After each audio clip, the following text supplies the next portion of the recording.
Hello dear students. In this video lecture, we will discuss EDTA method of hardness determination. Hardness that we have already discussed is due to calcium and magnesium ions present in water. So whenever hardness is present in water, we can determine it with so many methods. One is soap solution method and another one is EDTA method. So EDTA method is always more effective when you are determining hardness. So in this lecture we will discuss the EDTA method.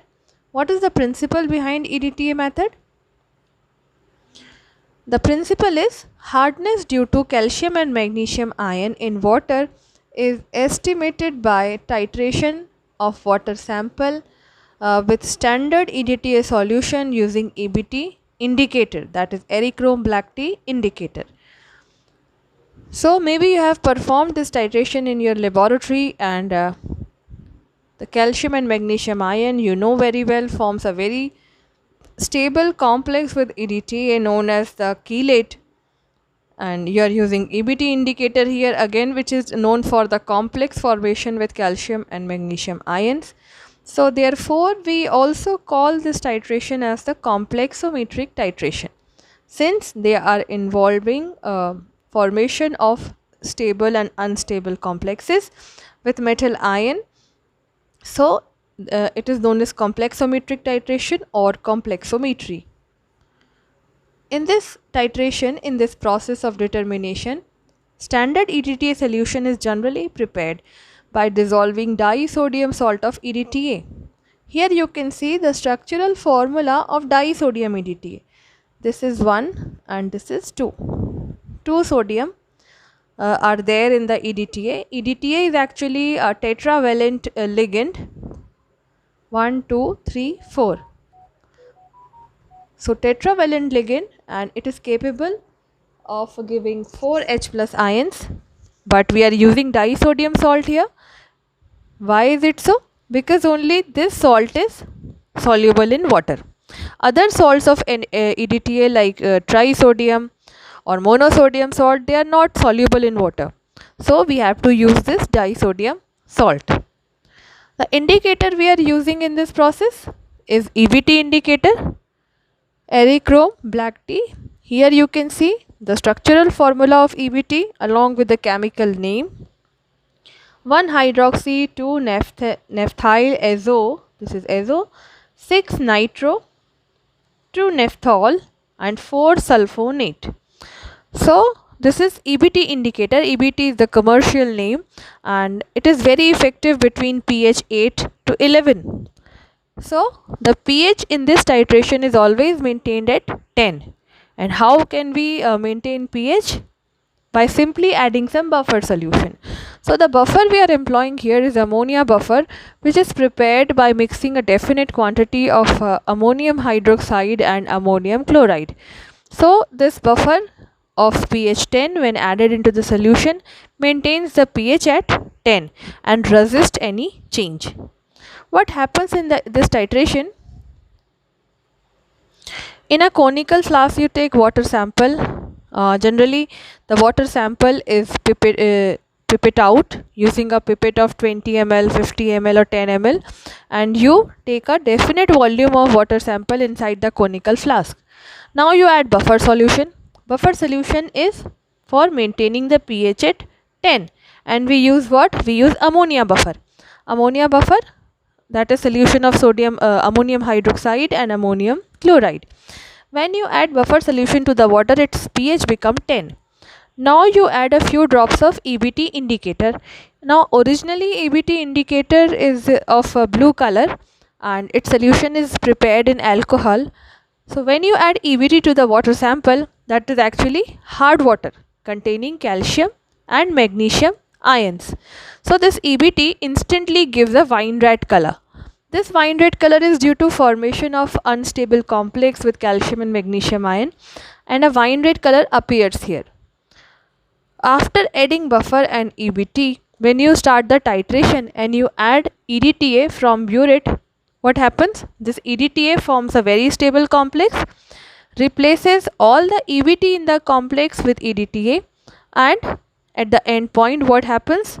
The color of solution becomes blue. Why it happens? Let us see the detailed chemical reaction. So here are the chemical reactions involved. What happens here? When you add EBT to the water sample having calcium and magnesium ion at pH 10, an unstable complex, weak and unstable complex of wine red color is formed, and it exists there until a more stable ligand is added. When EDTA is added into the hard water, instantly it forms a stable complex with calcium and magnesium ion, and actually this EDTA does not require any buffer solution to show its effect. This complex is so much stable that it doesn't need any catalyst or buffer solution, and it is prepared very easily. That is why the EBT is actually replaced with the EDTA. So what happens?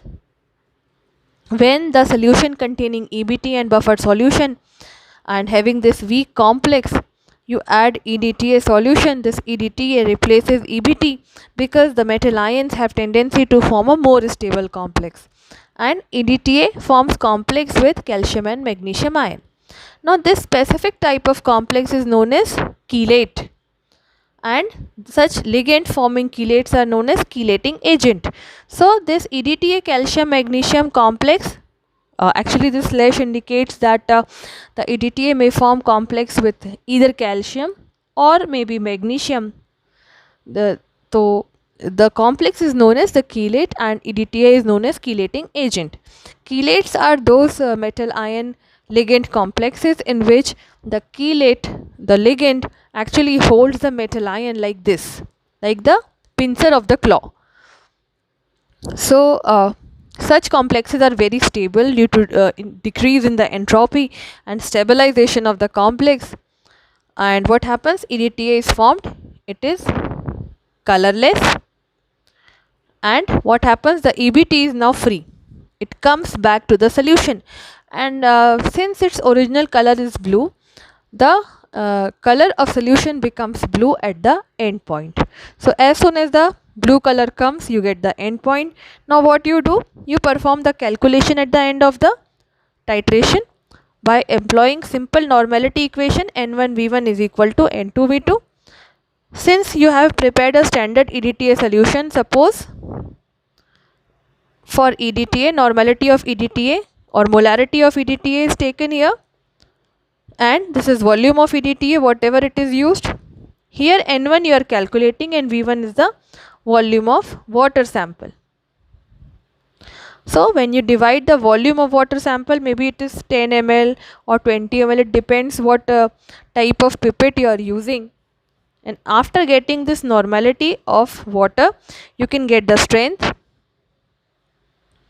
For getting strength, you need to multiply this normality with equivalent weight.